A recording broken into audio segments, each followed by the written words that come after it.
c'est une expérience extraordinaire, parce qu'en fait, ce faisant, il se donne les moyens de réenchanter, littéralement, le monde. C'est-à-dire que, au début, on commence par le manque, c'est-à-dire qu'on désire l'absolu, et puis on est confronté à la réalité. Et la réalité telle qu'elle s'offre à nous n'est pas à la hauteur de l'absolu qui la précède. Bien, par définition, c'est le métier de l'absolu d'être au-dessus du réel.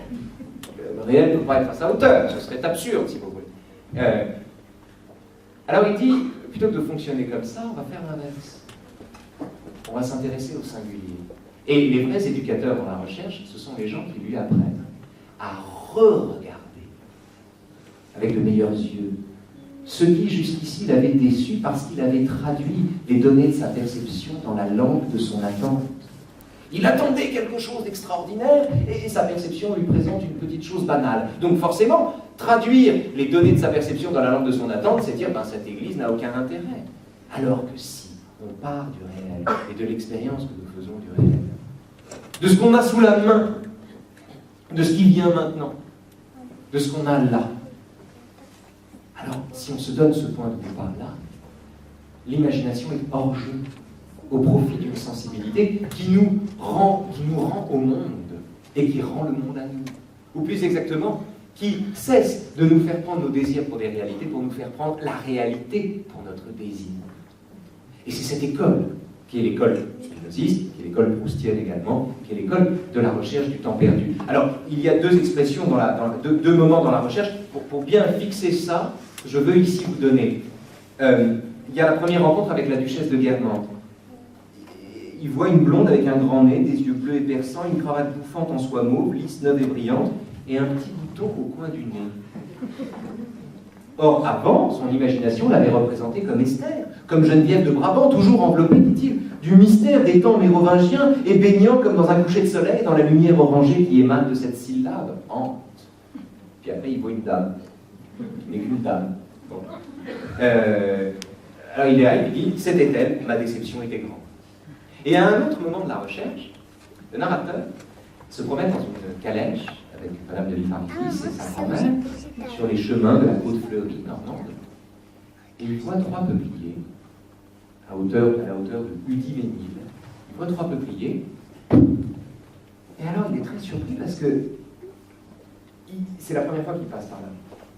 Il est petit, hein, donc c'est la première fois qu'il vient à Balbec, c'est la première fois qu'il passe par là, et il a l'impression de les reconnaître. Il a l'impression de les avoir déjà vus. Et il a ce qu'on appelle un coup de foudre. Vous savez, ce truc de drague débile, on ne s'est pas déjà vu quelque part. Ça marche pas. Pourtant, c'est très intelligent, en fait. Parce que dire à quelqu'un on ne s'est pas déjà vu quelque part, c'est lui dire je ne vous connais pas, mais je vous reconnais. C'est-à-dire qu'à la seconde où vous êtes apparu, vous m'êtes apparu lesté du souvenir de vous-même. C'est ce que Bergson appelle le souvenir du présent.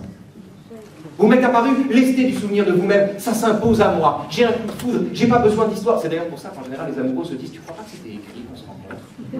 Parce qu'on renvoie ça à un passé, à l'imaginaire d'une écriture préalable, pour donner à comprendre le miracle d'un présent qui se donne à nous sous la forme de la mémoire de lui-même. C'est ça la Madeleine.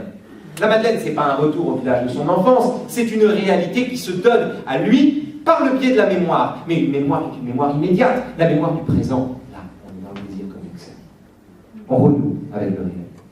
On est dans le désir comme excès, de plein droit. On est dans une école du réel, littéralement. Et c'est à cette école du réel que nous convie, je crois, la recherche du temps perdu. Et c'est ce qui fait, à mon sens, de ce livre une des plus belles choses qu'on puisse jamais concevoir. Et surtout, une des choses qui change la vie. Littéralement, qui change la vie. Et ce que je veux dire ici, c'est que... Et j'en finis, parce que... Voilà.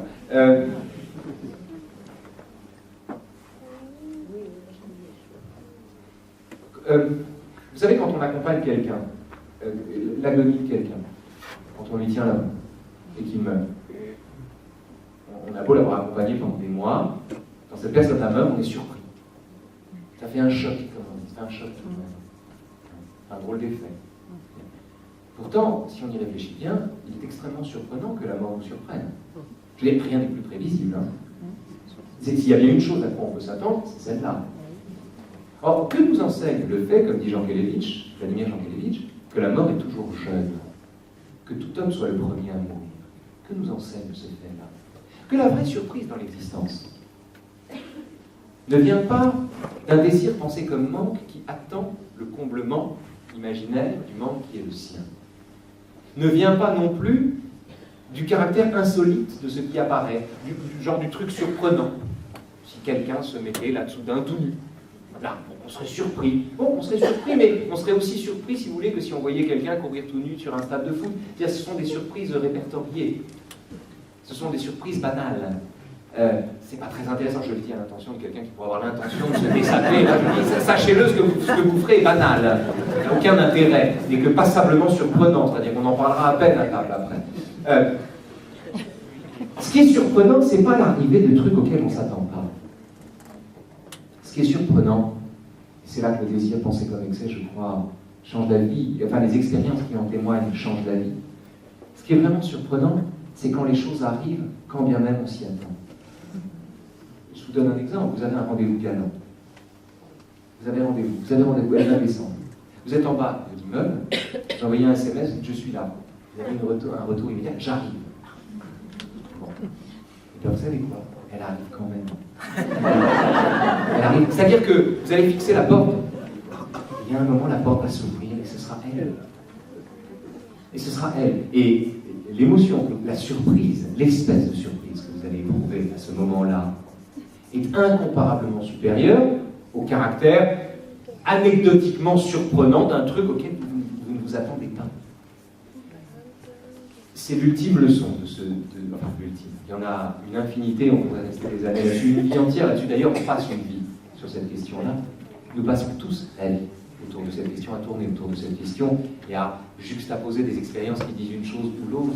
Il ne s'agit pas d'élire une définition du désir au dépend d'une autre. Il s'agit d'être attentif aux expériences que nous pouvons en faire. On pourrait passer la vie à ça. Mais la vie en un sens. Si vous voulez, la vie ne vaut que par les moments de cet ordre-là.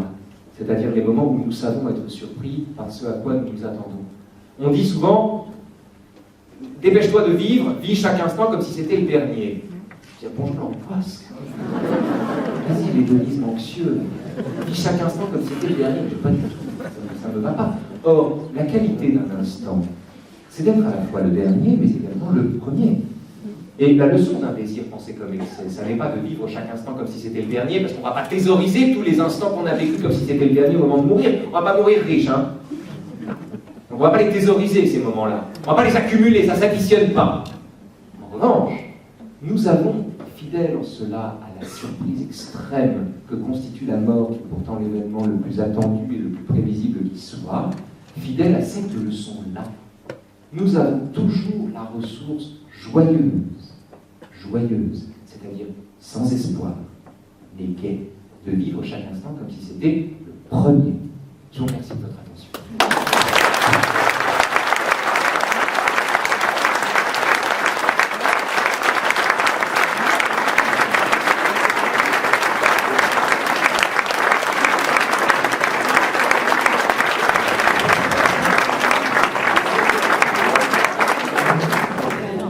Dans la plénitude et pas dans le manque.